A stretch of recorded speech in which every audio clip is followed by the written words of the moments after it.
Ang kwentong ito ay hango sa totoong buhay. Mula ito sa isa nating kabayan na itago na lang natin sa pangalang Rigor. Walang eksaktong taon, probinsya ng Siquijor. Sa mundo ng lihim na karunungan, maraming kakayahan ang maaaring makamta ng isang tao. Ngunit sa kwentong ito, nasaksihan ng ating tagapagpadala ang kakaibang kakayahan ng isang antingero. Nang mga panong iyon, naninirahan si Rigor sa isang bayan ng Siquijor, kung saan halos lahat ng nakatira ay may kaalaman sa lihim na karunungan, lalo na sa pambabarang at kulam. Ginagawa nilang hanap buhay ang ganitong uri ng gawain. Sila ang nagtatanim ng sakit sa tao at sila din ang gagamot nito. Bagaman mga lihitimong manggagamot, mas pinili nila ang ganitong uri ng gawain dahil na rin sa hirap ng buhay. Malapit sa dalampasigan ng baryo at naaabot ng tubig alat ang kabuuan ng lupain, kaya naman hindi sila makapagtanim ng kahit ano. Masama man kung tutuusin, maganda din ang nagiging epekto nito pagdating sa kaayusan at kapayapaan. Dahil natatakot ang mga dayo na gumawa ng kalokohan. Napakalinis ng kapaligiran. Natatakot ang mga turista na mag-iwan ng kanilang basura dahil na rin sa reputasyon ng mga taga roon. Isa ang ama ni Rigor sa mga gumagawa ng ganitong gawain. Ang tungkulin niya, maganap ng mga posibleng biktima. Pinipili ni Tobias ang mga taong walang respeto sa lugar, lalo na sa mga nakatira dito. Gumagamit ng palipad-hangin ang mga ito o hindi kaya naman tubig para maitanim ang sakit sa tao. Hindi pa ba kayo nagsasawa sa mga ginagawa nyo sa mga dayo? Wika ni Crispulo. Hanggat may mga siraulong hindi nagsasawa sa paggawa ng masama sa lugar natin, hindi kami titigil, tay. Isa pa, ikinabubuhay na natin ito. Yan na nga ang masama eh. Dahil ginagamit nyo ang mga kaalaman nyo para kumita ng pera, Tobias. Wala namang masama doon, tay. Magiging masama lang ang isang bagay kung hindi mo gagamitin sa makabuluhang bagay. Sa nakikita nyo, hindi naman nagiging masama ang resulta ng ginagawa namin. Mas naging tahimik pa nga ang lugar natin, hindi ba? Naroon na tayo. Pero hindi pa rin tama. Hindi dapat pinagkakakitaan ng mga kakayahan nyo. Ang tawag doon ay pangloloko. Kahit ano pa ang sabihin mo, tay. Ito ang pinambubuhay ko sa pamilya. Pasensya na kung masama man ang tingin mo, pero hindi ako titigil. Wag lang sanang dumating sa panahon na singilin kayo dahil sa ginagawa nyo. Pag-uusap ng mag-ama. Si Mang Crispulo ang pinakaunang manggagamot na naninirahan sa lugar. Dinala niya dito ang pamilya upang doon mamuhay. Hanggang kalaunan, nagsipagsunura na din ang ilang manggagamot. Unti-unti ay napuno ng tao ang maliit na baryo dahil sa napakagandang dalampasigan. Madalas itong dinadayo ng mga turista. Ngunit habang tumatagal, unti-unting dumudumi ang paligid, kaya naman gumawa ng paraan ang mga taga roon para iwasan ang lalong pagkasira ng kapaligiran. At dito na nagsimula ang gawain ng mga manggagamot. Pinigilan ni Mang Crispulo ang mga ito. Ngunit sa kasamaang palad, minasama ng mga tao ang kanyang pagtutol. Inakusahan siya ng mga tao na gustong solohin ang panggagamot sa lugar. Alam ng lahat, si Mang Crispulo ang pinakamalakas na manggagamot, kaya hindi rin nila pwedeng galawin ng basta-basta. Hinayaan na lang din ni Mang Crispulo ang mga ito sa kanilang ginagawa dahil kahit anong gawing pangaral ni Mang Crispulo ay tila tumatagos lang sa kabilang tenga. Hanggang sa isang kaganapan ang lumantad na naging dahilan upang pakinggan siya ng mga kababaryo. Minsan isang hapon, habang nagpapahinga ang matanda sa maliit na beranda ng kanilang bahay, biglang dumating ang apong si Rigor. Hinahanap ang kanyang ama. "Lolo, nasan po si tatay? Kailangan ko po siyang mahanap," wika ni Rigor. Kumalma ka nga. Ano bang nangyari? Bakit natataranta ka? "May turista pong namatay mula sa kabilang isla. Dito po dinala sa atin eh. Baka may magagawa siya, kaya ko hinahanap." Mamatay. Ano pang magagawa ng tatay mo doon kung patay na pala? Ang sabi po ng bangkero na naghatid, malakas pa naman ang pulso ng tao, kaya nagbabaka sakali sila. Hindi ko alam kung nasaan ang tatay mo. Baka naroon sa iba niyang kasama. Dali-daling tumakbo ang binata para tignan kung nasa mga kaibigan nga ito. Ngunit sa kasamaang palad, wala si Tobias doon. Muli itong bumalik sa kanilang tahanan. Sinabihan si Mang Crispulo na hindi mahanap ang ama. Sino ba ang mga nasa dalampasigan? Mga kasama ni tatay, pero wala din silang magawa eh. Kahit yung mga taga-ospital, hindi alam kung ano nangyari. Malakas ang pulso ng pasyente, kaso nga lang wala siyang malay.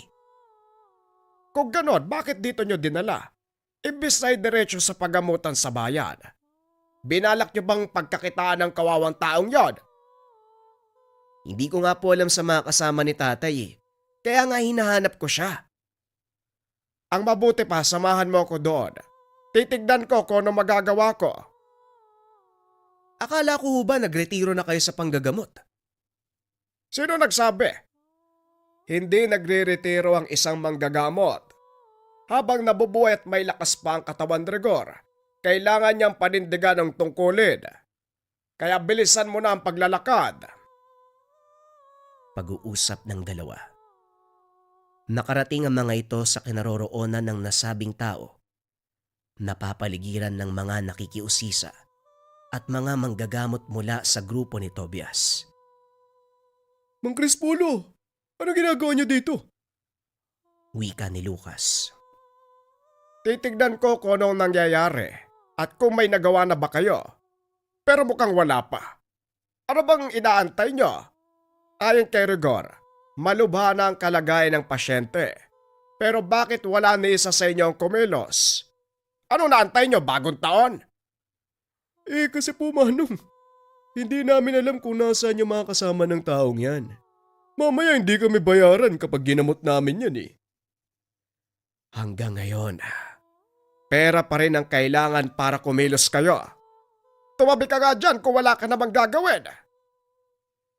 Pinag-aralan din namin ng kaalaman, pati yung mga gagamitin namin sa panggagamot kagaya ng mga doktor.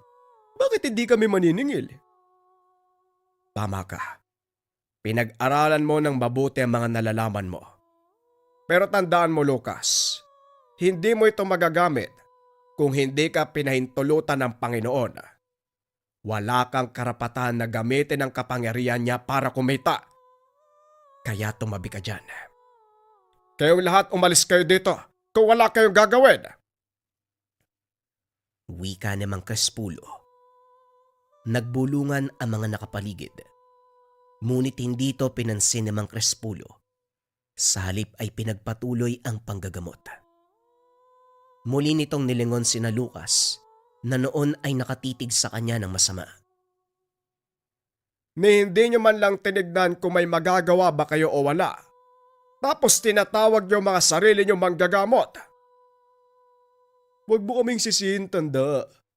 Dahil hindi namin alam ang gagawin. Una sa lahat, walang makakapagsabi kung anong nangyari sa kanya. Ikalawa, ayoko magtrabaho nang walang bayad. Ang ikalawa yung malaking problema. Sana naging totoong doktor ka na lang kung gusto mo magkapera sa panggagamot. Ngayon panoorin mo ang gagawin ko para masabi mo ang malaki nating pagkakaiba. Lumuhod si Mang Crispulo sa tabi ng pasyente. Nagsimulang magdasal. Matapos ay nilapat nito ang kanyang kamay sa dibdib ng pasyente. Nag-usal ng mga orasyon. at sa loob lamang ng ilang minuto pinagpawisan ang matanda. Nanginig ang katawan habang patuloy na sinasambit ang mga salita. Maging sila Lucas, hindi pa ito naririnig sa tanang buhay. Habang ginagawa ito ng matanda, dumating si Tobias. Nagulat nang makita ang ama. Lalapitan niya sana ito nang biglang awatin ni Rigor. "Wag tay, nasa kalagitnaan ng panggagamot si Lolo. Masisira ang konsentrasyon niya." Anong ginagawa ng lolo mo? At saka bakit siya nandito? Sinusubukan niyang gamutin ang taong yan. Hindi kumilos sa mga kasamahan niyo, kaya si Lolo na ang gumawa ng paraan. Hindi dapat siya nakikialam sa mga gawain namin. Hinawi ni Tobias si Rigor para lapitan si Mang Crispulo. Ngunit bago pa man niya mahawakan, may kung anong naramdaman ng Ginoo. Anong nangyayari, Rigor? Bakit hindi ako makalapit? Hindi ko rin po alam, tay. Kaya mas mabuti siguro, wag na tayo makialam. Wika ng binata. Kinabahan si Mang Tobias dahil ito ang unang pagkakataon na naramdaman niya ang ganong pakiramdam. Na tila may pader na nakapalibot sa ama. Kinokuryente siya sa oras na mahawakan ito. Ilang minuto pa ang nakalipas tumayo si Mang Crispulo. Inutusan si Rigor na kumuha ng malinis na tubig inumin. Ikuha mo nga ako ng tubig inumin na po. Medyo nauwaw ako eh. Sige po, sandali lang. Pagkalis ni Rigor, kinausap ni Tobias ang ama. Ano pong ginawa niyo, tay? Kanina sinubukan kong lumapit, pero hindi ko magawa. Ano nangyari? Anak kita, di ba? Dapat alam mo kung ano ang kakayahan ko. Nakakalimot ka yata. Hindi naman po sa ganon. Ngayon ko lang nakita sa inyo ang ganong abilidad. Kung sa bagay, may sarili kang kaalaman, kaya hindi mo kailangan ng pagtuturo ko.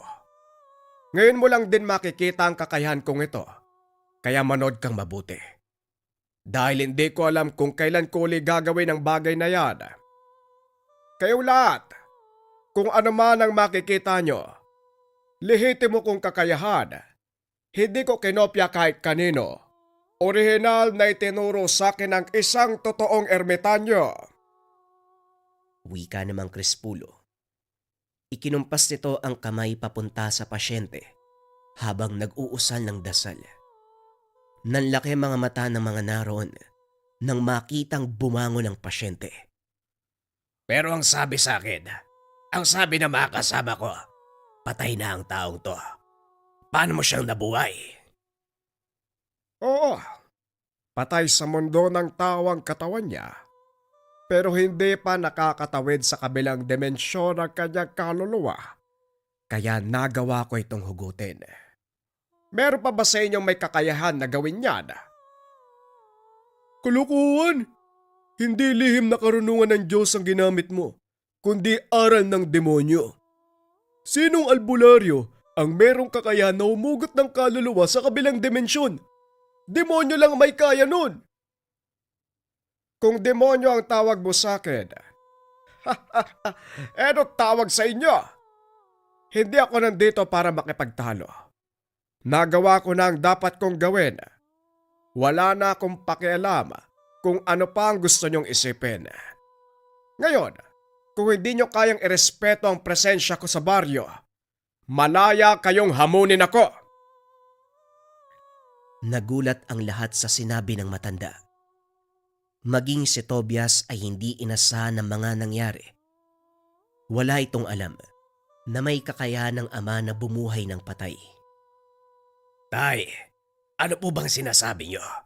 Hindi naman yata tama na ganyanin mo mga kasama ko. Kasama ka sa mga tinutukoy ko, Tobias. Masyado nang baliko ang mga ginagawa niyo. Wala na ang pagpapahalaga sa misyong inaatas sa inyo ng Diyos. Pera na lang ang tanging nagpapakilos sa inyo. Gaya ng sinabi ko, malaya kayong hamunin ako. Kung hindi nyo kayang irespeto ang presensya ko dito sa baryo. Masyado kang nagmamagaling tanda. Hindi porket mas matanda ka at nauna ka sa amin, pagsasalitaan mo kami ng ganyan. Bakit? May problema ka ba sa mga sinabi ko? Oo! Hinahamon kita tanda para mapatunayan ko din sa'yo na hindi lang ako puro salita. Kapag natalo kita sa laban, magre-retiro ka na. Tinatanggap ko. At kapag ikaw ang natalo ko, papatayin kita. Nanlaki ang mga mata ni Tobias nang marinig ang sinabi ng ama. Sinubukan niya itong pigilan sa gustong gawin, kaso nga lang walang nagawa nang makita ang mga mata ng matanda. Kilala ni Tobias ang ama, lalo na kapag galit ito. Alam niyang walang makakapigil sa gusto niyang gawin.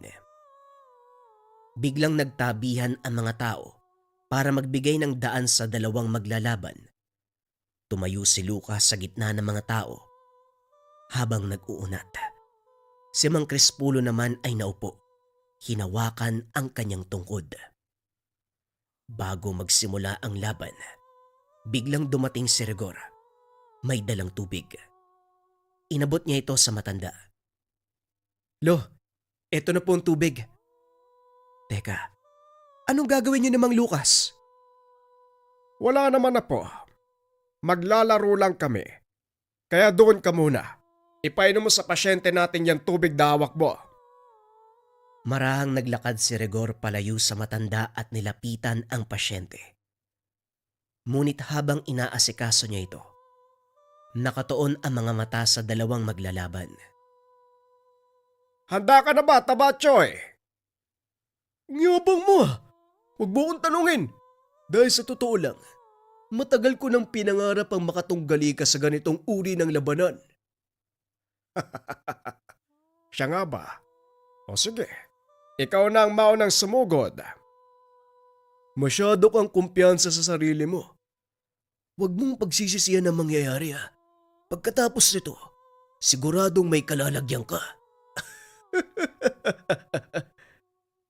Wika ni Lucas sabay sugod sa matanda. Nanatiling nakaupo si Mang Crispulo habang inaantay ang paglapit ng katunggali. Saktong mga 1 metro na lamang ang layo ng kalaban sa kanya nang bigla itong tumalsik, bumalik sa pinanggalingan. Oh, anong problema? Bakit hindi ka sumugod? May sa demonyo ka nga matanda ka. Bahala ka kung ano ang gusto mong isipin. Gawin mo ang lahat para matalo ako. Hindi ba gusto mo na ako magretiro? Nagbagong isip ko tanda. Hindi lang pagre-retiro ang mangyayari sa'yo. Pagkatapos ng laban na to, ibuburol ka ng mga kamag-anak mo. Hindi yan sinasabi, Tabachoy. Ginagawa yan. Nag-usal na mga dasal si Lucas. Inilabas ang talandro. Itinali ito sa kamao at muling sumugod. Kaso nga lang laking gulat niya nang biglang humarang si Tobias sa kanyang daraanan. Ano ginagawa mo, Tobias? Kinakampihan mo ba ang tatay mo? Alam mong malaki ang kasalanan niya sa grupo natin at magiging hadlang ang matandang yan sa mga gusto nating gawin. Hindi ko kinakampihan ang tatay ko. Kilala ko siya, Lucas. Kaya itigil mo ang kaibangan dahil walang ibang kahihinatnan ang ginagawa mo kung hindi kamatayan. Walang ibang mamamatay dito kung hindi ang matandang yan. Kaya tumabi ka kung ayaw mong madamay sa gagawin ko. Makinig ka, Lucas. Alam mo ba ang dahilan kung bakit ka tumalsik kanina? Napaisip si Lucas. Napagtanto ang mga sinabi ni Tobias.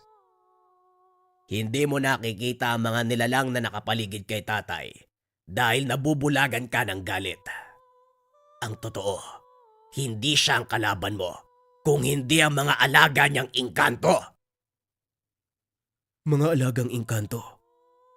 Kung ganun tama ang hinala ko, May sa demonyo ang matandang yan. Mas malaki ang rason para tapusin ang buhay niya. Huwag mong pairalin ang katigasan ng ulo mo, Lucas. Sinasabi ko sa'yo, mamamatay ka. Tumabi ka, Tobias. Huwag kang makialam. O baka gusto mong madamay? Ay nako. Huwag mo lang sana akong sisihin kung sakaling may mangyaring hindi maganda. Lumakad palayo si Tobias. Ngunit nangangamba ito para sa kasama. Ito ay sa kadahilanang nakita ng Ginoo ang alagang engkanto ni Mang Crespulo. Itinoon nito ang pansin sa dalawang naglalaban. Si Mang Crespulo hindi pa rin umaalis sa kinaupuan. Samantalang si Lucas, galit na galit, determinadong patayin ang matanda. Napapansin ko, parang nag-aalangan ka. Bakit? Anong sinabi sa'yo ni Tobias? Wala ka na doon kaya maganda ka, tanda. Ito na ang huling beses mong makikita ang mundong ibabaw. Pagkatapos ng gagawin ko, pagpipiestahan ka ng mga demonyong nasa tabi mo. Yan ba ang sinabi sa'yo ni Tobias? Bakit parang mali naman yata ang nakikita mo? O nakikita mo nga ba? Hindi na mahalaga kung nakikita ko o hindi. Tugon ni Lucas sabay sugod sa matanda. Buong lakas itong tumalon papunta kay Mang Crespulo. At nang malapit na, inakala nitong matatamaan ng suntok ang matanda. Ngunit ilang pulgada na lang ang natitira. Hindi pa rin umilag ang matanda. Muli itong tumalsik palayo. Akmang tatayo na sana nang maramdaman nito na may umapak sa kanyang likuran. Ngunit walang nakikita si Lucas. Maging ang mga tao, sinasabihan siyang tumayo. Anong ginawa mo sa akin, tanda? Bakit hindi ako makatayo? Hindi ba sinabi sa'yo ng anak ko na hindi ako ang kalaban mo? Kalokohan! Paano hindi? Ikaw lang naman ang nakikita ko. Kung ganon talagang bulag ka. Pues, pagsisisihan mo ngayon na hinamon mo ko. Dahil sa totoo lang, hindi naman ako ang kalaban mo.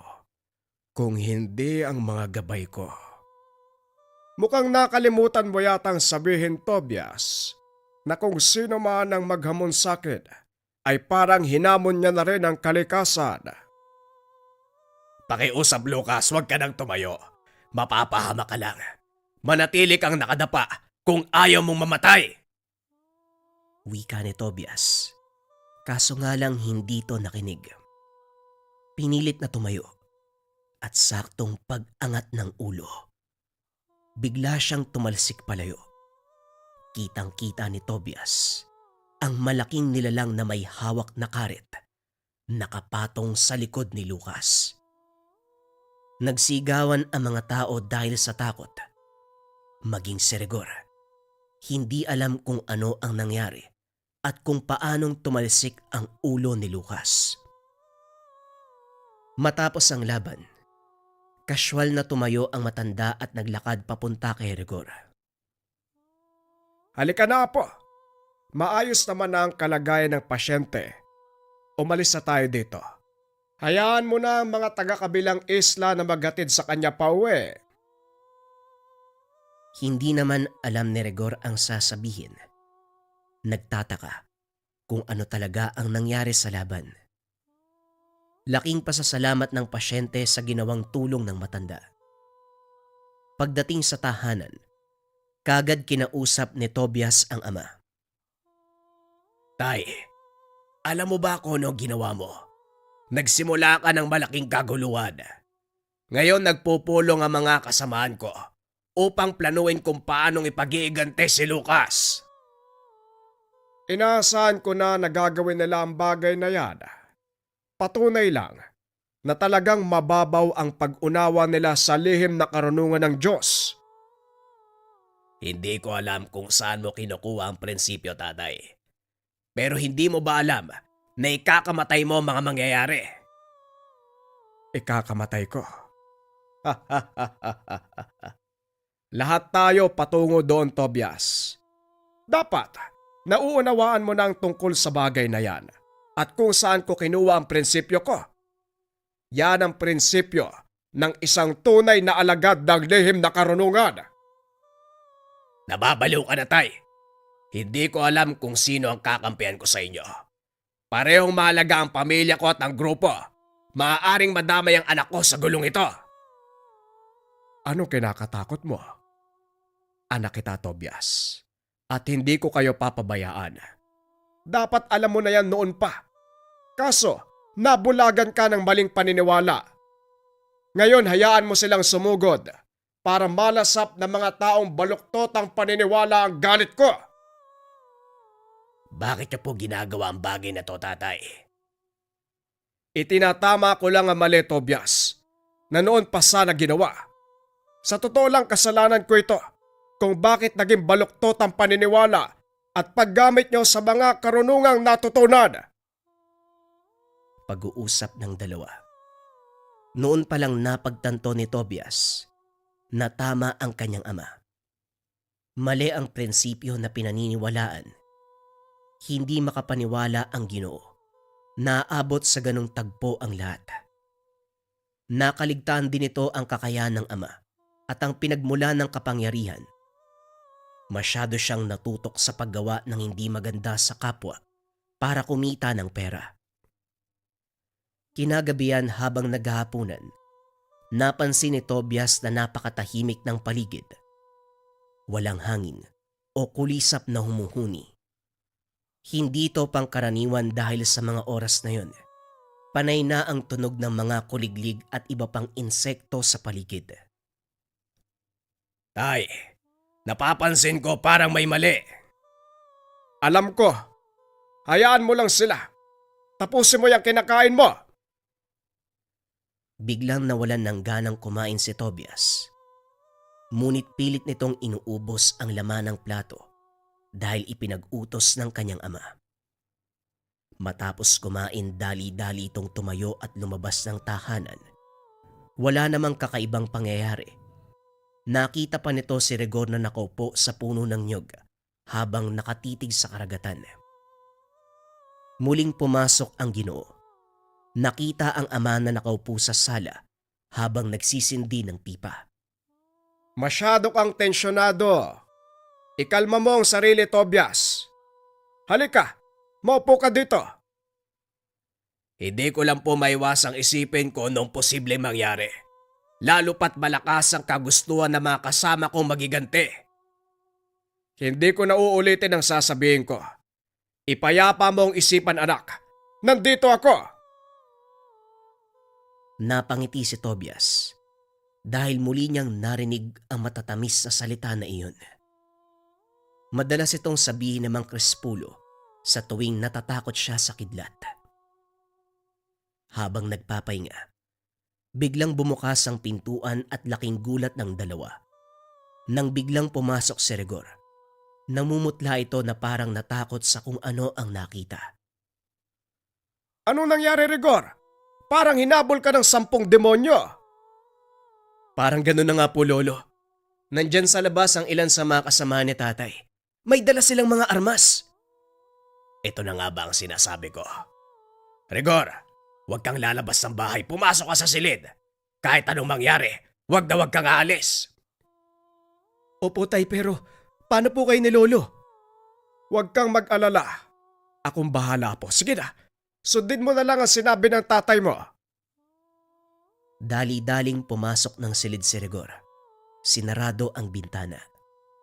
Samantalang si Mang Crispulo naman ay lumabas ng bahay upang salubungin ang mga kasama ni Tobias. Nakasilip sa maliit na siwang ang binata. Nang mga sandaling ito, gawa lang sa kawayan ang dingding, kaya dinig ang mga usapan sa labas. Kasama! Gabi na! Bakit napasugod kayo? Alam mo ang pakay namin, Tobias. Kaya wag mo kaming pipigilan. Tugon ng kasamang si Alejara. Napatingin si Tobias sa ama, na noon ay kampanting nakaupo sa atangan ng bahay. Alam ko ang pakay nyo, pero hindi ako papayag na makapasok kayo sa bakura namin. Hindi namin kailangan ng permiso nyo para gawin ang bagay na yan. Mga kasama, lusob! Nagsipagpasukan ng mga ito sa bakuran. Bumunot ng itak si Tobias para harapin ang mga kasamaan. Nagawa nitong pabagsakin ang unang 2 katao. Ngunit sunod-sunod na atake ang tinanggap ng Ginoo, dahilan para mabitawan ang itak at magtamo ng malalang pinsala. Pinaikutan ng maraming kalaban, ngunit pinilit pa ring tumayo ni Tobias. Nakita naman ito ni Rigor. Nakaramdam ng awa sama. Gusto'y mang lumabas. Alam niyang walang magagawa at maaari lang maging pabigat. Habang pinagtutulungan ng mga kalaban si Tobias, nanatiling nakaupo si Mang Crispulo, ni hindi man lang ito nagpakita ng anumang emosyon. Ngunit sa isip nito, pilit siyang kumukonekta sa anak. Makinig ka, Tobias. Ikalma ang isipan at huminga ng maayos. Huwag kang magpapadala sa sakit at takot na nararamdaman mo dahil lalo kang panghihinaan ng loob. Magtiwala ka sa kakayahan mo at higit sa lahat, sa Diyos na pinanggagalingan nito. Narinig ni Tobias ang sinabi ng ama sa isipan. Sinunod ang mga sinabi ni Mang Crispulo. Ipinikit ang kanyang mga mata. Huminga ng malalim kahit na nakakatanggap ng mga atake. Unti-unting nawawala ang nararamdamang sakit. Maging ang malubang sugat ay unti-unting naghilom. Nang maramdamang nagbalik na ang lakas, hinila nito ang isa sa mga kalaban, ginawang pangsangga, sabay tulak sa mga ito palayo. Nagawang damputi ng itak at gumante ng atake. Sa kasamaang palad, hindi nito napansin ang isa sa malalakas na kalaban. Tinamaan si Tobias ng suntok, dahilan para tumalsik kay Mang Crispulo. Dito na tumayo ang matanda at inalalayan si Tobias. Tumabi ka muna. Ako nang bahala sa mga ito. Pasensya na tayo. Napakahina ako para makipagsabayan sa inyo. Hindi na nagsalita ang matanda. Naglakad ito papunta sa kinakatayuan ng mga kalaban. Bawat hakbang nito, isang kalaban ang nalalagas. At nang makalapit ng husto sa mga kaaway, ang tanging nakatayo na lang, yung makakatagal sa taglay na lakas ni Mang Crispulo. Anong nangyari sa mga kasama mo? Bakit sila nagbagsakan? Nang mga sandaling iyon, ang kaharap niya ay ang kalabang si Alejara, ang kapatid ni Lucas. Ikaw ba ang pumatay sa kapatid ko? Kapatid mo pala si Lucas. Hindi nakakapagtaka. Pareho kayong mahina ang utak. Tignan mo mga kasama mo. Hindi ka ba naawa sa kanila? Kagustuhan nilang sumama sa akin. Bakit naman ako maaawa? Isa kami ng layunin at yun ay tuluyan kang wasakin. Ay nako, wala kang pinagkaiba sa kanya. Pero pagbibigyan ko kayo, tumalikod ka kasama ng mga yan at kakalimutan ko ang ginawa nyo dito. Paano kung ayoko gawin? Desisyon mo yan. Huwag mo lang pagsisisihan. Wika ni Mang Crispulo. Nagsipagsugod ang mga kasamahan ni Alejara.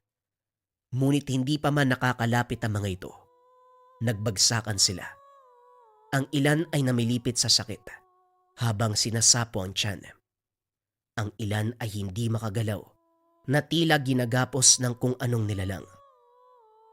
Dito ay muling nakita ni Tobias ang mga alaga ng ama. Maging si Rigor, nasilayan kung gaano kalupit sa pakikipaglaban ang matandang antingero.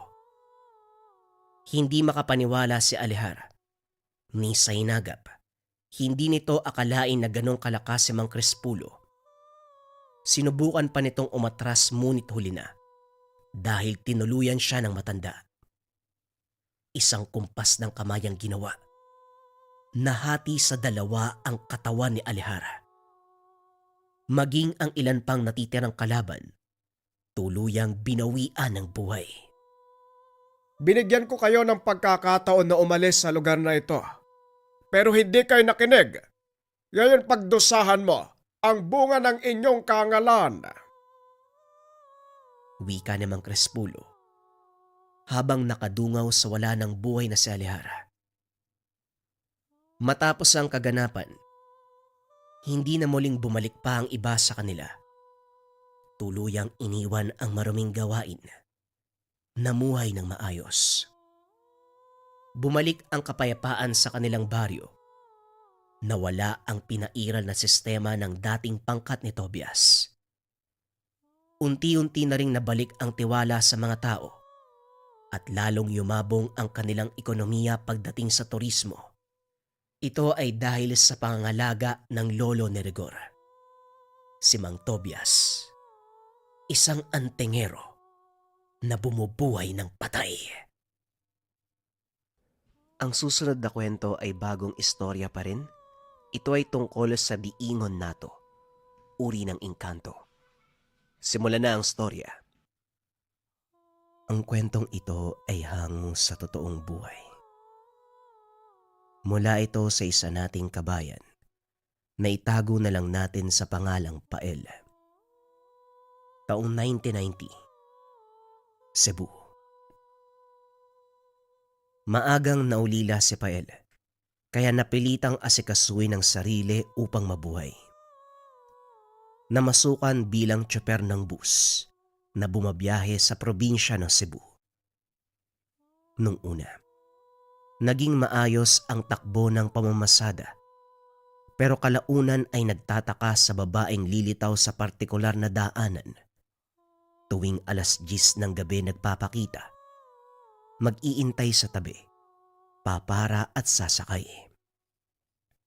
Hindi nagsasalita, tahimik na nauupo sa pinakalikuran. Sa labas palagi ang tingin.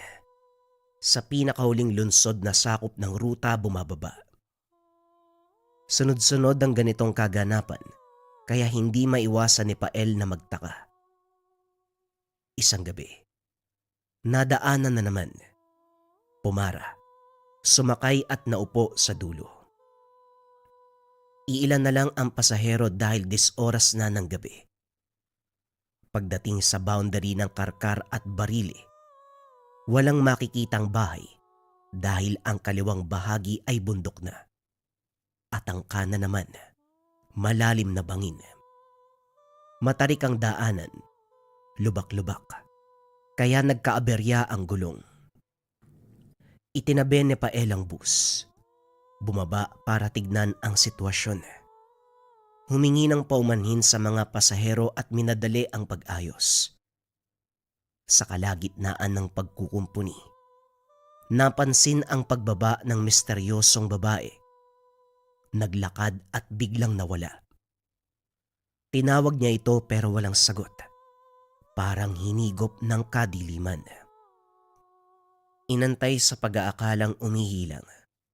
Pero lumipas ang ilang sandali ay napilitang bumiyahe dahil may ibang pasahero na dapat ihatid. Habang tumatakbo ang bus, panay ang tingin. Nagbabaka sakaling madadaanan ang babae pero hindi na nakita. Kinabukasan nakahinga si Pael nang pumara ito sa nakasanayang pwesto. Inakalang nawala ang babae, kaya kagad kinausap. Ginang, mabuti naman po nandito kayo uli. Natakot ako kagabi ha. Bigla ka kasing bumaba tapos umalis ka. Hindi na kita mahagilap kaya natakot din ako eh. Ano bang nangyari sa'yo? Walang sagot na nakuha. Dumiretso sa pag-upo ang babae. Bumalik na sa pagmamaneho ang binata. Pagdating sa terminal, nagbabaan ang mga pasahero. Tinignan ni Pael ang inuupuan ng babae pero wala na ito. Bumaba na rin siya. Dumiretso sa kasamang tsoper na nag-iinuman. Kung kumayod ka, parang 10 anak ang binubuhay mo ha. Baka nakakalimutan mong binata ka. Walang ginagastosan kaya magdahan-dahan sa pamamasada. Ginagabi ka sa pag-uwi, delikado sa daan, alam mo yan. Wika ni Mang Paul. Nag-iipon po kasi ako pampagawa ng bahay.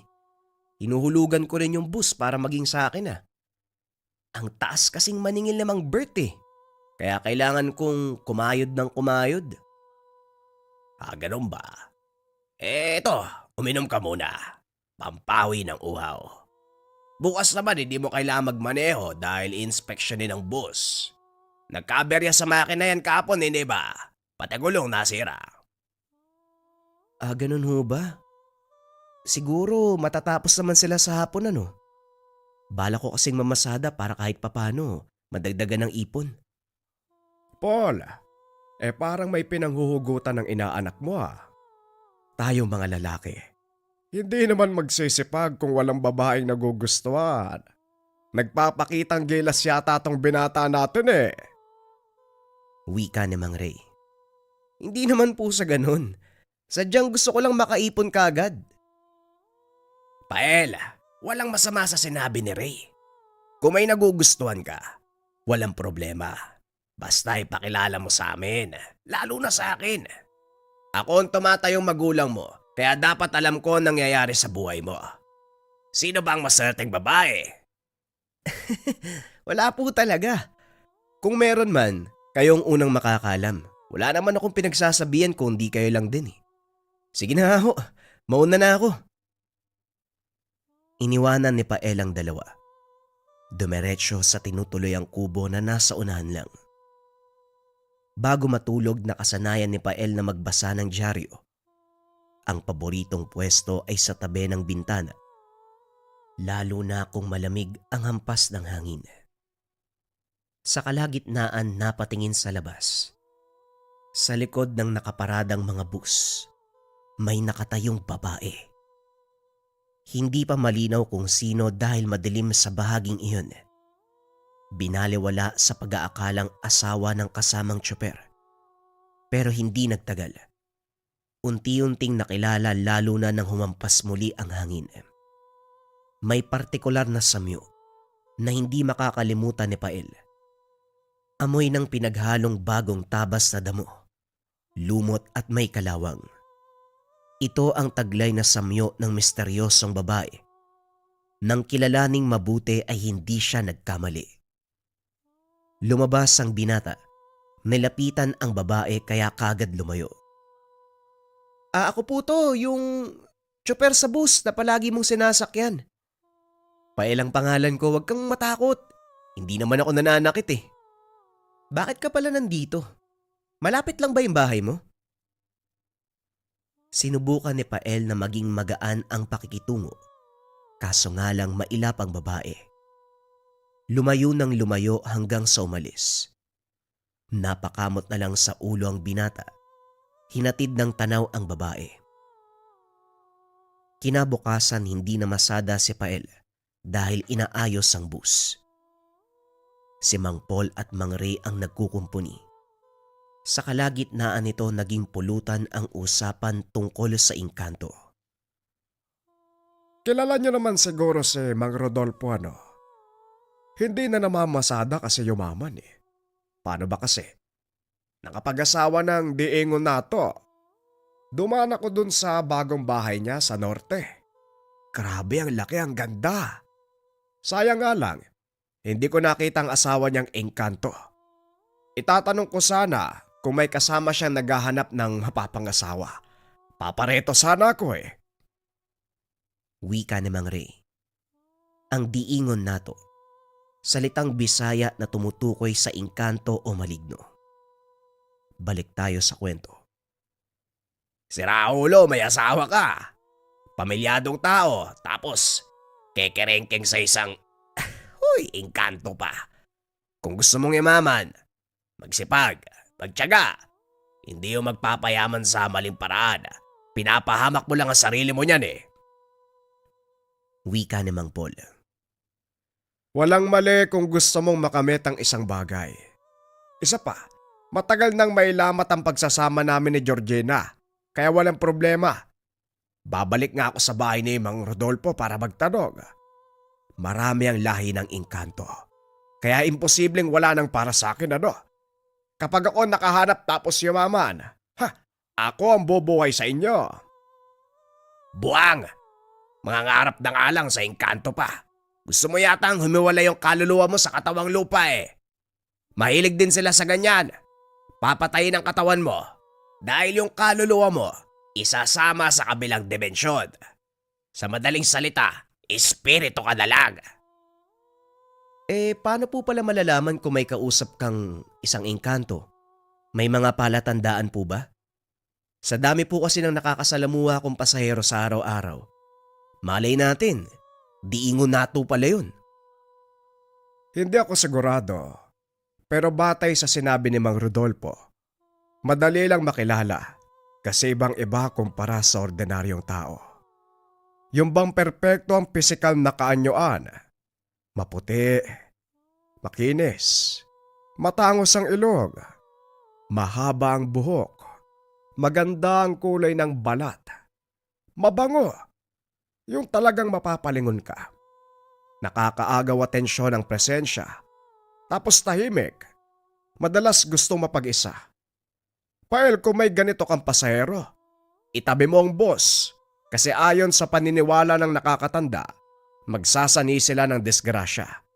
Pwera na lang siguro kung mabait tapos matitipuwag ka, pakasalan mo na lang. Buwang ka talaga Ray. Ang ayos ng tanong tapos ganyan yung isasagot mo. Pael, huwag ka maniniwala sa gurang na yan ah. Umaarangkada ang pagiging siraulo. Sa ibang araw ko nalang magtanong, baka sakaling gumaling yung utak niyan.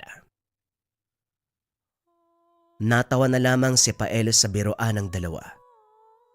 Sa kabilang banda, sumagi sa isipan ang misteryosong babae. Hindi malinaw sa kanya kung ano ang ginawa nito kagabi. Pakiramdam niya gusto siyang kausapin pero nahihiya lang. Sa sinabi ni Mang Ray tungkol sa engkanto, may parteng nagdududa. Umakma kasi sa anyo ng babae. Posible kayang engkanto siya? Tahimik, mailap, perpekto ang muka. Ano ka mo, Pael? May sinasabi ka ba? Hindi ko marinig kasi nakatuon ang pansin ko sa makina. Ulitin mo na lang. Ay wala po. May naalala lang po ako tapos napalakas ng pagkakasabi. Wala po yun. Sige lang po, tumuli lang po kayo sa ginagawa nyo. Wika ni Pael. Sa pagbabalik ng pamamasada, siya na mismo ang humiling na sana gumabi na para makita uli ang babae. Hindi niya alam pero parang nasasabik siya rito. Kaagad iwinaksi nang mapagtanto ang naisip. Pagdating sa lugar kung saan madalas nag-aabang ang babae, huminto siya kahit wala ito. Nagtataka din ang mga pasahero dahil wala namang bababa sa bahaging iyon. Nang hindi pa siya kumilos, pinukaw ang atensyon ng isa sa mga pasahero. Kuya, may nakikita ka po bang hindi namin nakikita? Poste lang po yung nakatayo dyan, walang pasahero. Andar na ho. Patatagalan tayo niyan eh.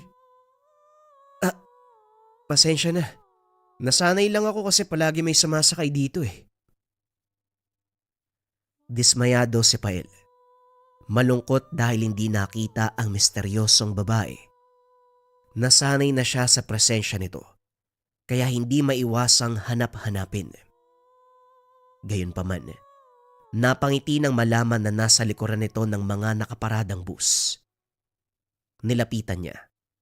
Sa wakas, pumayag na ito na makipag-usap. Akala ko, hindi na kita makikita ngayon eh. Wala ka kasi dun sa palagi mong inaabangan. Pael pala ang pangalan ko. Anong pangalan mo? Teresita ang pangalan ko. Akala ko nga hindi kita makikita eh. Lagpas na kasi sa oras. Hindi pa dumadaan yung bus mo eh. Nagka-problema ba? Nakipagkamayan ito. Ganun na lang ang pagsinghap ni Pael. sa lambot at lamig ng palad. Hindi naman sana masama ang panahon, pero parang nagyeyelo ang kamay. Hindi masyadong pinansin dahil naglalaro sa isip ang sinabi. Kung ganun, inaantay mo pala ako? Pasensya na ha. Natagalan ako sa biyahe dahil in-inspection yung bus ko eh. Napapadalas kasi yung sira. Para iwas aksidente na rin. Paano ka pala nakarating dito? Kaninong bus yung sinakyan mo? Hindi ko alam yung pangalan pero yung matabang lalaki na pandak. Huminto kasi sa kantong inaabangan ko eh. Kaya sumakay na ako. Nagdadalawang isip pa nga ako kasi baka dumaan ka. Napangiti si Pael. Hindi makapaniwala na madaldal pala ito. Bus ni Mang Paul pala ang sinakyan mo. Sana sinabi mo yung pangalan ko para libre ka sa pamasahe. Ngayon lang pala tayo nagkakilala, no? Maiba pala. Araw-araw kitang pasahero. May pamilya ka ba rito? Hindi sumagot si Teresita. Umiwas ng tingin. Naisip ng binata na may nasabi siyang hindi nagustuhan. Kaya naman kaagarang humingi ng tawad. Nang mga sumunod na sandali, inaya ni Pael ang babae sa tahanan. Sumama naman ito. Walang arte na umupo sa maalikabok na bangkuan. Binigyan ng makakain at maiinom. Pero laking gulat ng binata, inayawan ang putahing manok. Lahat ng tao sa lugar, nag-uunahan pagdating sa ganitong ulam. Pero si Teresita ay tinabilang. Naganda na lang ng mahigaan. Panay ang ikot ni Pael sa papag dahil naninibago sa sitwasyon. Hindi sanay na may kasamang matulog lalo pa babae. Sinulya pa ng gawin ni Teresita. Pantay ang paghinga nito. Mahimbing ang pagtulog. Bumangon siya at nagtungo ng kusina dahil hindi pa inaantok. Habang nakadungaw sa bintana, natapon ng laman ng bitbit na tasa nang matanaw sa unahan si Teresita. Nakatayo sa paradahan ng bus. Kumakaway sa kanya. Lumingon siya. Kumunot ang nood dahil nasa higaan ng babae. Nakatalikod pero sigurado siyang ito iyon. Binalingan ng labas. Naroon pa rin ang kahubog ni Teresita. Nagsara ng bintana dahil sa kakaibang pakiramdam. Kasama niya sa loob ng bayang babae. Pero meron ding kamuka doon sa labas. Kinutuban. Kung kaya't sinuri pa kung buhay pa ba ang nakaigang si Teresita. Kinilabutan ng dumampi ang kamay sa balat. Sobrang lamig. Pero hindi man lang ito giniginaw. Kinapa ang muka. Siniguradong tao ang kasama. Natigil sa sandaling nagising. Kagad nagbigay ng dahilan si Pael upang hindi pag-isipan ng masama. Tumingin sa labas. Nakahinga dahil wala na ang nagpapanggap na kahulma ni Teresita. Inisip na lamang na baka namamalikmata. Nakatulog ng mga sumunod na oras, kaya hindi na alam kung ano ang nangyari sa babae. Nagising siya pero wala na ito sa tahanan. Mang Paul, si Teresita po ba nakita nyo? Kasama ko lang siya sa bahay pero wala na pagkagising ko. Baka napadaan dito. Teresita, kailan ka pa natutong magawin ng babae sa kubo mo? Sandali, pumapasok ka na ba sa isang relasyon? Hindi mo pa nga pinapakilala sa akin, binahay mo na. Ikaw talaga ha? Ay nako, hindi po sa ganun. Napahaba kasi yung usap namin kagabi. Tapos delikado nang lumabas kaya sa bahay ko na muna pinatulog. Hindi kasi nagpaalam na aalis eh. Kaya nagbabaka sakaling nakita nyo nung lumabas sa tahanan ko. Madaling araw pa ako sa pwestong ito. Tanaw ko ang kubo mo pero wala akong napansing babae. Ito lang din ang daan ah. Sigurado ka bang tawang inuwi mo? Hindi kung anong maligno. Mang Paul naman nananakot kayo eh. Tao po si Teresita. Madaldal nga yun eh. Baka dumaan dito bago kayo tumambay kaya hindi nyo napansin. Di bale, daanan ko na lang mamayang gabi. Alam mo ba ang bahay nun? Ipakilala mo kasi sa amin. Napabuntong hininga si Pael. Muling sumagi sa isipan ang nangyari kagabi. Kinilabutan ng maalala ang malamig na katawan ni Teresita.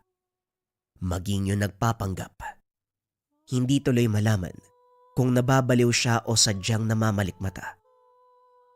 Sa muling pamamasada, malawak ang ngiti ni Pael nang makita sa unahan na nakaabang si Teresita. Huminto siya at pinasakay. Pero sa pagkakataong ito, sa unahan na, sa tabi niya nakaupo, nag-usap sila hanggang sa makarating sa terminal. Humiwalay si Teresita. Gusto sana niyang ayain ng hapunan, kaso nga lang nagmamadaling umalis. Halika nga muna, Pael. May gusto akong linawin eh. Pasahero mo ang kakilala ko. Napansin ka niyang huminto doon malapit sa karkara. May pinasakay ka tapos nakipag-usap. Ang nakakapagtaka, wala silang nakitang tao. Tinanong pa nga ako kung may sayad ka sa utak eh. O baka pagod ka. Kung pagod ka, pwede magpahinga. Hindi karera ang pamamasada. Pwedeng lumibad. Walang mawawala. Po, paano walang nakita? Kausap ko po si Teresita. Nag-usap nga kami ng matagal eh. Baka pinagtitirapan kayo ng kaibigan mong yan. Si Teresita po yun. Yung hinahanap ko sa inyo nung nakaraan. Naalala niyo po ba? Hindi sumagot si Mang Paul. Kinabahan si Pael sa paraan ng pagtitig nito. Parang sinusuri ang bawat anggulo ng pagkatao. Nang mailang ay nagpaalam na siya. Pagdating sa bahay, kagad na alerto si Pael sa mainit na hangin. Pinuntahan ng kalan pero wala namang apoy. Kapansin-pansin ang mabigat na presensya. Kaso nga lang hindi matukoy kung saan nanggagaling. Palipat-lipat ng pwesto. Maliit lang ang kubo. Walang kwarto. Ang kusina ay siya ring sala at tulugan. Walang makita na kahit sino maliban sa kanya. Binuksan ang bintana. Mula sa unahan natanaw si Teresita. Kumaway siya pabalik at naramdaman ang pananabik. Nagmamadaling lumabas pero natigilan nang mapansin si Mang Paul na nakatingin sa babae. May kung anong sinasabi. Si Teresita sa kabilang banda ay umatras. Nagmamadaling lumayo sa lugar. Kunot-noo siyang bumaling sa matanda. Mang Paul, ano po yung ginawa niyo? Para kayo nagri-ritual kay Teresita. Natakot yung tao. Ayan tuloy umalis. Hindi maiwasan ni Mang Paul na magtaas ng boses dahil sa inis. Iho, pangontrang dasal pa lang yon. Hindi ritual. Baka sa susunod, yun na ang gagawin ko kapag hindi ka tinantana ng babae yan. Anong pangalan, Teresita? Habang maaga pa, iwasan mo yan.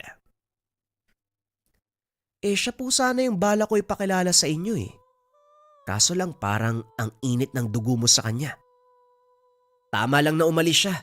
Sa pinakita niyong kilos, nakakahiya po kayo para sa isang bisita. Hoy Pael, hindi tayo magkadugo pero may pakialam ako sa'yo.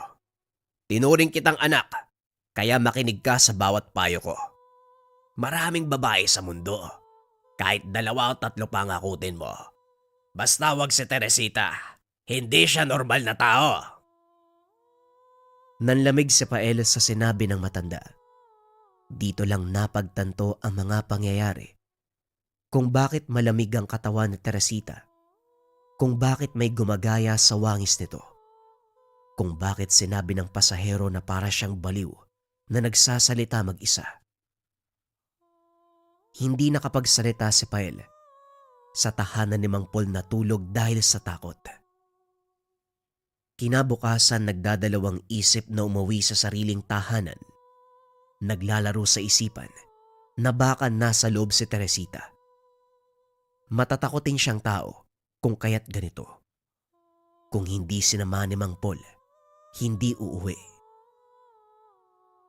Kung makakwento ka, parang mahal mo na yung babae. Pero dahil sinabi kong engkanto, kahit tahanan mo, hindi mo na babalikan. Kalalaki mong tao, takot ka. May nangyari na po kasing kababalagan eh. Nung gabi na pinatuloy ko si Teresita. Akala ko namamalik mata ko. Totoo pala. Bakit hindi niyo po sinabi kagad? Nagduda na ako nung umaga na hinanap mo ang babae. May naamoy akong samyo ng engkanto sa'yo. Idagdag mo pa ang sinabi ng kakilala ko na naging pasahero mo. Hindi ako nagkamali ng hinala. May kumapit na engkanto sa'yo. Mang Paul, baka pwedeng awat muna tayo sa usapan na yan. Kinikilabutan na ako eh. Nanonood lang si Pael sa ginawa ng matanda. Pinalibutan ng asin ang mga bintana at pintuan habang nagdarasal sa wikang Latin. Pagkatapos nito, unti-unting naramdaman ng binata ang kaginhawaan. Kumpara sa naunang sandali, may kabigatan ang hangin. Bumiyahe si Pael, pero nang palapit na sa pwestong madalas abangan ni Teresita, binilisan ang takbo.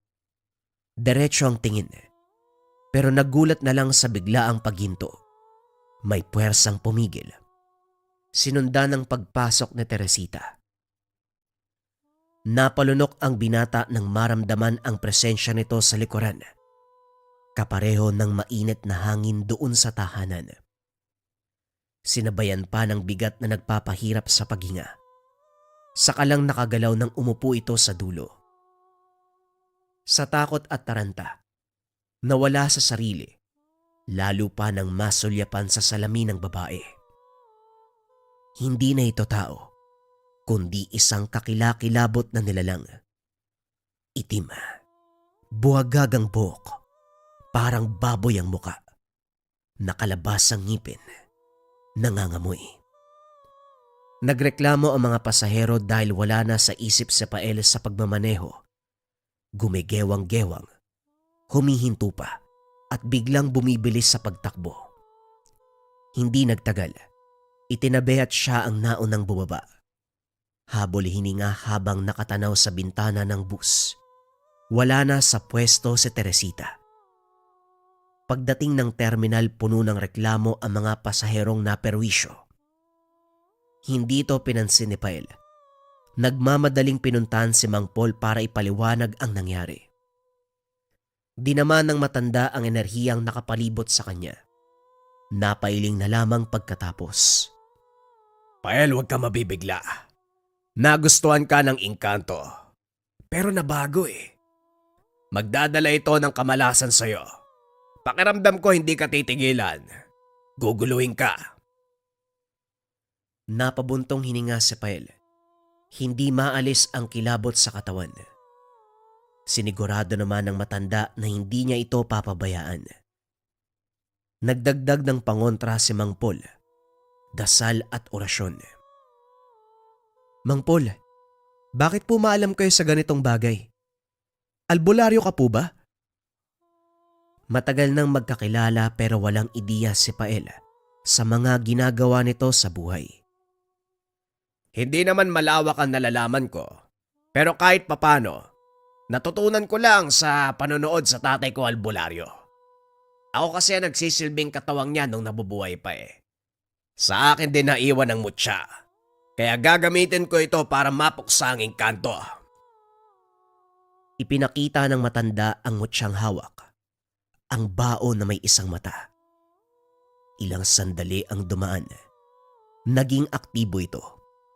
Dali-daling tinignan ni Mang Paul ang paligid. Natanaw sa labas ang itim na anino na hubog tao. Pabalik-balik ng daan. Kasabay ng pag-alinsangan. Sumambit ng dasal habang winawasiwa sa direksyon ng etnidad. Sinubukan pa nitong pumasok, pero napigilan sa nakapalibot na pangontra. Sa pagtama ng bisa, maririnig ang nakakakilabot na boses.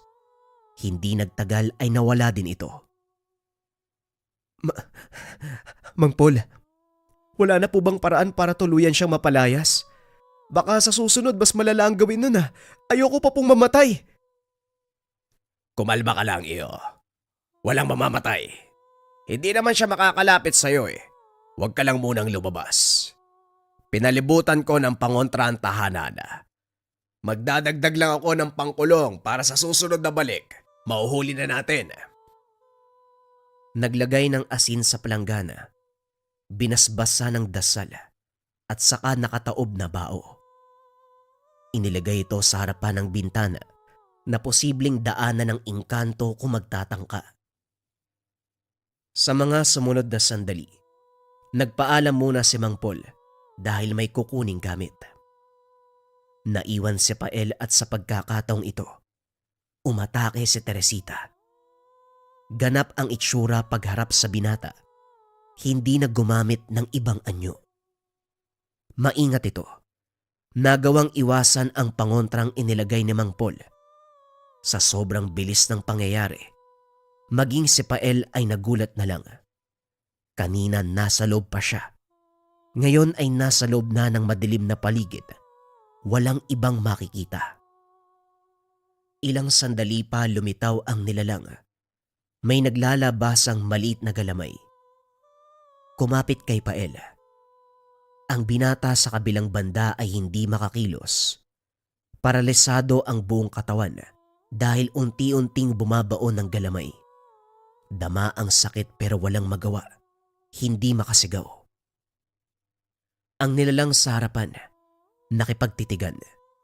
Pero mapapansin ang malakas na enerhiya mula dito. Pinipilit ihiwalay ang kaluluwa ni Pael sa katawang lupa. Hindi na alam ng binata ang gagawin. Lalo na nang maglabas ng dugo ang bibig, ilong, mata at tenga. Ilang ulit sinubukang sumigaw pero walang boses. Ang mga galamay ay sumakop na sa katawan ni Pael. Tanging ang mukha na lamang ang hindi naabot. Humigpit ng humigpit, kasabay ng walang tigil na pagdurugo ng bibig at ilong. Bumigat ang mga mata. Unti-unting nandilim ang paningin. Nanghihina, napapagod. Parang may nakapatong sa magkabilang balikat. Hindi nagtagal ay bumulagta. Nakatawid ang katawang nagmistulang bato. Hindi siya makagalaw. Naghihintay na lamang kung kailan mamamatay. Hindi na umasang makakaligtas. Ilang sandali pa. Mula sa kung saan ay may usok na lumitaw. Nang umabot sa kinalalagyan ng engkanto ay nagwala ito. Dito na rin siya dahan-dahang bumalik sa wisyo. Kumalas ang mga galamay. Sa tangkang pagtayo, nagulat dahil nakabalik na rin sa loob ng tahanan na para bang nakulong sa isang ilusyon kanina. Nakita si Mang Paul na sumasambit ng dasal sa harapan ng planggana na merong asin at ibang pangontra. Umiilaw ang mutyang bao, naglalabas ng bisa na humalo sa hangin. Si Pael sa kabilang banda, tumulong sa pagsaboy ng asin sa bawat sulok ng tahanan. Hindi nagtagal, napahalakhak si Mang Paul habang bitbit ang pares ng bao. Mariing pinigilan dahil may puwersa sa loob na gustong wasakin. Hindi ka naman pala mahirap hulihin. Wala ka ng takas sa akin. Dito ka. Hindi pa ako tapos sa'yo. Isinilid ni Mang Paul sa isang kahon ang bao na pinagkulungan. Paulit-ulit sinaksak habang sumasambit ng orasyon. Walang pisikal na bagay sa loob pero may gumagalaw, nagwawala. Sinabayan ito ng nakakabinging ingay ng higit sa 2 boses. Hindi tinigilan sa pagsaksak hanggang sa masigurado na tuluyang nawakasan ang etnidad. Tinapos ito sa muling pagkakarga ng orasyon. Mang Paul, wala na po ba talaga? Baka mamaya bigla akong kunin eh. Tapos dalhin ako uli sa madalim na lugar. Wala na. Pero kailangan pa rin lagyan ng pangontra ang bahay. Para mawala ang naiwang puwersa. Ikaw gagamutin ka rin dahil sa pinsala sa iyong katawan. Mabuti nga, bumalik ako agad. Kung hindi baka wala akong naabutan. Halika, doon muna tayo sa tahanan. Sinara ang kubo ng binata. Iniwanan ito ng pangontra sa loob na siyang hihigop sa natitirang enerhiya ng engkanto. Si Mang Paul, ginamit ang natutunan sa albularyong ama para gamutin ang binata.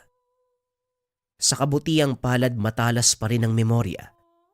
Hindi lang naisalba ang buhay ni Pael, nalabanan pa ang engkanto.